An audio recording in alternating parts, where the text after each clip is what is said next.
नमस्कार मंडळी, स्वागत आहे तुमचं पुन्हा एकदा एका नवीन व्हिडिओमध्ये। आता मी आलो आहे देहूला आणि मी त्या ठिकाणी उभा आहे ज्या ठिकाणी तुकाराम महाराजांच्या गाथा बुडवल्या होत्या। आनंददोहाचं हे ठिकाण आणि समोरची पास आहे ती इंद्रायणी। तर याच नदीमध्ये त्या गाथा बुडवलेल्या होत्या आणि माझ्या बॅकग्राऊंडला पाठीमागे तुम्ही पाहशाल तर तिकडं त्या साईडला आहे ते म्हणजे देहूचं ते मंदिर, गाथा मंदिर। गाथा मंदिरला पण जाणार आहे आपण, बट पहिला आपण आनंदडोह बघूयात जिथं ॲक्च्युअल गाथा बुडवल्या होत्या। आणि गाथा बुडवल्यानंतर जवळपास 13 दिवस तुकाराम महाराजांनी या ठिकाणी तपश्चर्या केलेली असं हे पवित्र ठिकाण। तर चला बघूयात आणि व्हिडिओ शेवटपर्यंत बघा। आवडल्यास लाईक, शेअर, सबस्क्राईब नक्की करा। याच्यानंतर आपण गाथा मंदिरात सुद्धा जाणार आहे, सो व्हिडिओ शेवटपर्यंत बघा। तर हा जो पूर्ण घाट तुम्ही पाहताय हा गेल्या काही काळातच बांधलेला आहे, पहिला नव्हता। बट खूप भारी असं इथं वातावरण आहे। संध्याकाळच्या टायमाला इथून सनसेट एकदम भारी दिसतो। सोबतच त्या ब्रिजच्या त्या भागामध्ये आपल्याला जे मेन मंदिर आहे ते सुद्धा बघायला भेटतं। सो ते आपण नेक्स्ट दुसऱ्या व्हिडिओमध्ये बघूयात। सध्या पावसाचा सीझन आहे, मान्सून सीझन चालला आहे, त्यामुळे नदीला पाणी भरपूर आलेलं, वरपर्यंत पाणी गेलेलं होतं बघू शकता। आणि थोडंसं पाणी गढूळ आपल्याला बघायला मिळतं आहे कारण वरच्या साईडला पाऊस चालला आहे भरपूर। पलीकडच्या साईडला एक मंदिर आहे त्या बाजूला, सो आपण आता तिकडे जाऊयात।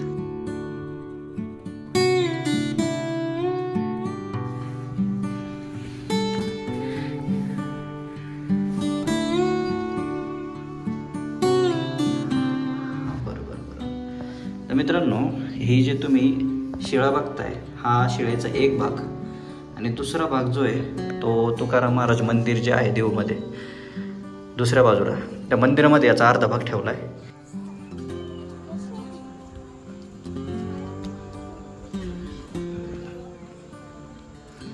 तर मी आता सध्या आनंदडोहाच्या ठिकाणी आहे आणि आनंदडोह का म्हटलं जातं तर याच ठिकाणी 13 दिवस तुकाराम महाराज ज्यावेळेस गाथा बुडवल्या होत्या तर 13 दिवस त्यांनी तपश्चर्या केली एका दगडावर बसून।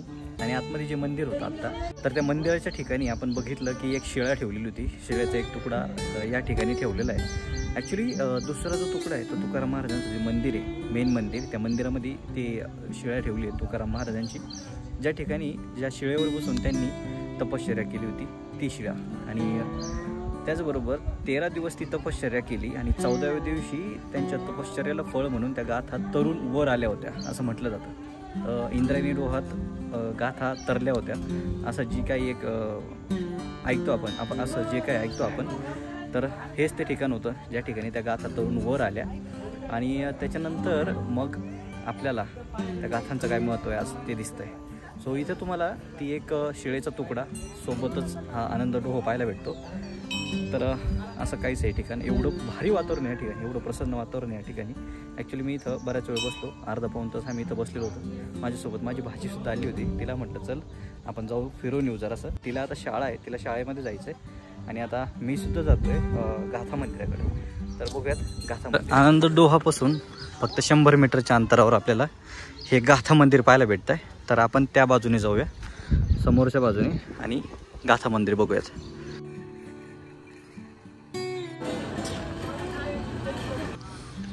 आता आपण आनंदडोहाजवळचं शिळा मंदिर बघितलं आणि शिळा मंदिरापासून काहीच मीटरच्या अंतरावर आपल्याला हे मोठं गाथा मंदिर पाहायला भेटतं। तर गाथा तरून वर आल्या असं म्हटलं जातं आणि त्याच तरलेल्या गाथा नंतर भिंतीवर कोरल्या गेल्या।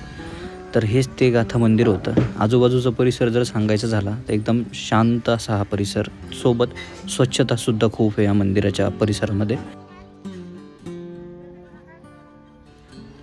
मंदिराचं स्वरूप जर सांगायचं झालं तर समोर आपल्याला सभामंडप पाहायला मिळतो। सभामंडपातून आत गेल्यानंतर आपल्याला मंदिराचा मेन गाभारा पाहायला मिळतो। गाभाऱ्यामध्ये तुकोबारायांची खूप मोठी अशी प्रतिमा ठेवली आहे आणि 2 मजली हे मंदिर असल्यामुळं खालच्या मजल्यावर सोबत वरच्या मजल्यावर सुद्धा आपल्याला पूर्ण भिंतीवर संगमरवरामध्ये कोरलेल्या गाथा पाहायला भेटतात। सोबतच इथं तुकाराम महाराजांचे काही अवतार, प्रत्येक युगामध्ये काय अवतार होते तर ते पाहायला भेटतं आणि समोर सुंदर अशी विठ्ठल रुक्मिणीची मूर्तीसुद्धा पाहायला भेटते।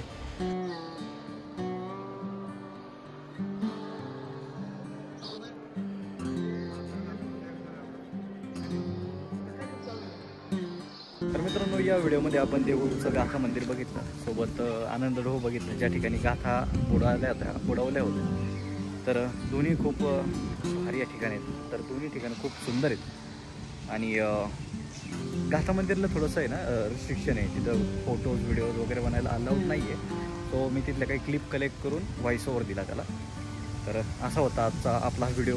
तर व्हिडिओ कसा वाटला तुमच्या कमेंटमध्ये मला सांगा. आवडला असेल तर लाईक शेअर सबस्क्राईब नक्की करा आणि भेटूयात पुढच्या व्हिडिओमध्ये. तोपर्यंत काळजी घ्या, सुरक्षित राहा. जय महाराष्ट्र.